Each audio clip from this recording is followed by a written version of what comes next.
Hey guys, thanks for tuning in. This is Optibotimus coming with another video review. And today, thanks to the folks at Sideshow Collectibles, we're going to be taking a look at their Black Cat Comiquette, part of their J. Scott Campbell collection. Now, J. Scott Campbell has done some amazing work in terms of cover art throughout the years in comic books. And once again, he as well as the artists at Sideshow have teamed up to create another absolutely stunning looking 1/6 scale polystone statue. For the package, you can see a really nice image of Black Cat here on the front. One thing that I'll say is there are two different versions of this. There's the standard version that I have and the exclusive version, which comes with this little kitty. Unfortunately, as I said, I didn't get the exclusive version, so I can't show you the actual cat, but on the package, they show it. On the side here, you got this really cool texture that comes through and continues on from the actual front of it. Come around in the back, you got a very instantly recognizable symbol right there. You got the Campbell collection, and then on this side, you got that same kind of background, but you can actually see some of the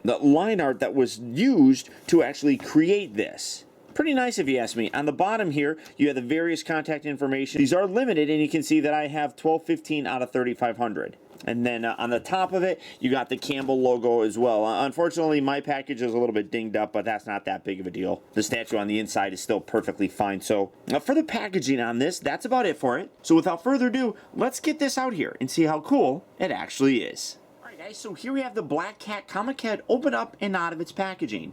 And I'm really quite impressed with how this turned out. Now, I don't do a lot of statue reviews, specifically ones that are a little bit more provocative looking. But when you take into consideration that a lot of female comic book characters are fairly risque in their looks, the translation from 2D to 3D here is really very, very nice. With a lot of the J. Scott Campbell collection, it does have, like I said, that more flirtatious kind of look to the actual design. And that is just natural in terms of the actual recreation. When you look at the comic book art, it just translates to what you're basically going to have here. And the sculptors at Sideshow did an amazing job of kind of nailing that look. Spinning around here, you can see that the Black Cat figure, or I should say statue, really does have some pretty sensual looking lines to her, which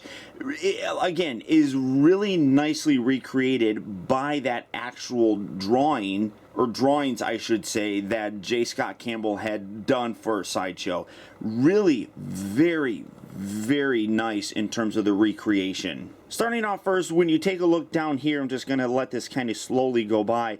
You can see one thing that they did was they add these little tiny plastic pieces that are kind of like gems. Coming in to take a closer look at it, you can see that you got a really nice, very shiny top layer here, which, again, nicely recreates, I guess, how diamonds would look, or maybe sparkly kitty litter or something like that. I don't know. But as you come around, you can see that you also have a very nice pink base on here with some really cool kind of paint fades going from this whiter color to the pink. You can see that you do have the Black Cat kind of holding this ball of yarn, which does very nicely look like Spider-Man's head. One thing that I do kind of wish is that the actual, I guess, string right here, instead of actually being a three-dimensional sort of texture there, it's just painted on. I do kind of wish that if you were going to go for a three-dimensional sort of look, this would have had a little bit more of a raised texture on here. But again, coming around, you got those nice jewels. One thing that I will say, spinning this around a little bit more, as I talked about, this is the standard version. There is an exclusive version that comes with a little kitty cat that can be put here along the side, where it looks like she's rubbing along the leg here of Black Cat. All you do for that is you remove this little piece, this comes off, and you can see you got that nice kind of translucentness to it, and you can even see a really nice kind of blue fade through there. But you got the little hole right there that you just plug the little extra kitty cat into. But just in general, really cool just on the base itself. And then coming up here to the statue itself, again, really great recreation of those pieces of art that J. Scott Campbell provided to Sideshow to actually sculpt this. You can see on the main part of their body, she's got this very just matte color for the actual outfit that she's wearing. You come around here to the front though with her boots and you can see a very glossy kind of vinyl sort of look, and that comes across here on the front with her actual gloves. Now Black Cat is very much like in a Catwoman. She's the Marvel version of Catwoman basically, in the fact that, you know, her and Spider-Man have a little bit of a relationship, much like Batman had a little bit of a relationship with Catwoman. They're both cat burglars. I mean, all that kind of stuff does kind of play in as well, but you can see real great detail that does similarly look like Catwoman. One thing that does get a little bit different is you can see on the back of her actual boots as well as the back of her actual gloves, they have this little fur section that's been added on there. She also has it around the collar of her neck, which is unique and does differentiate her from Catwoman. You can see that she is wearing a vinyl looking corset that just comes around. You got some nice detail in here that kind of looks like the string detail that would pull the corset a little bit tight. You can see that she's kind of sitting down here on her other foot and it comes around to the other side. She's got this right leg of hers kind of angled up where she's kind of pointing down at the toe right here. Again, in terms of a look, it is a very flirtatious sort of look to her actual posturing. One thing that I will say is that with her hair, it is supposed to be more of a white color, but there is a more of a cream color that's in here. I do like how they have this blue fade kind of going through here. That looks really nice. But one thing that I don't particularly like is right here, you can kind of see a seam coming down and it kind of breaks things up, especially here across the top of the head. If I come around to the other side, you can kind of see it coming around here. That crease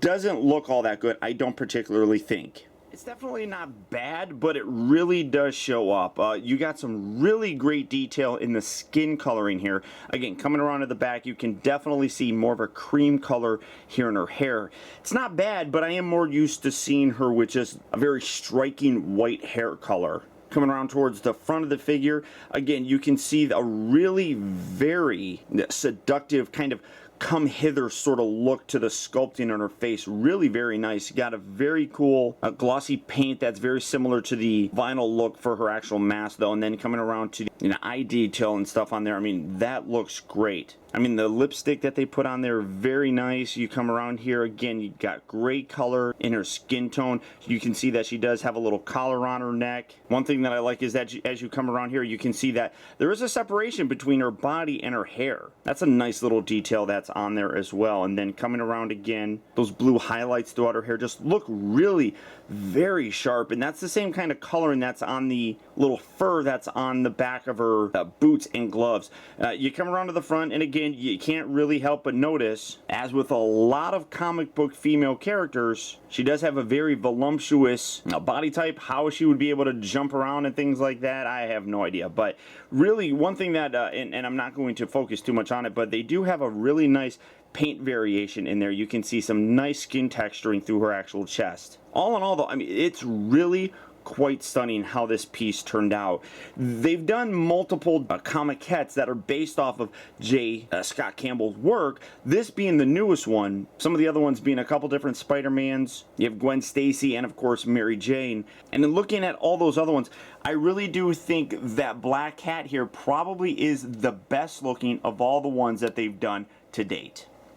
Steamy, suggestive, voluptuous, risque, whatever you want to call it, it is that and more. This really did turn out very, very nicely. There's a few things that I don't particularly feel I'm 100% on board with. I definitely think that these, while they're meant to look like diamonds, they do come across looking more plasticky than anything else, but that doesn't really dissuade me from liking what I see on everything else. And if you're focusing your attention on these pieces instead of the centerpiece, you're probably missing out just in general. I also do really wish that instead of just painting on the little yarn right here, they actually went ahead and molded that in. That probably would have been a little bit better, but in general, this turned out really very nicely.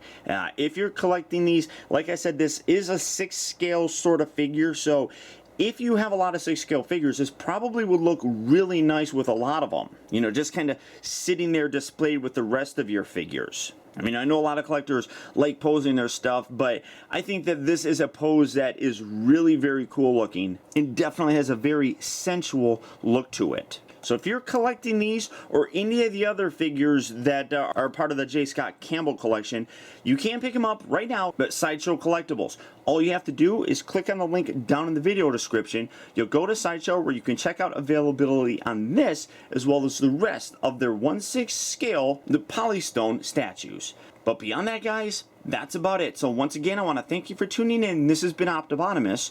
Don't forget to please like, comment, and subscribe in case you haven't already subscribed. That way, you never miss a future review of mine. And until next time, I'll talk to you later.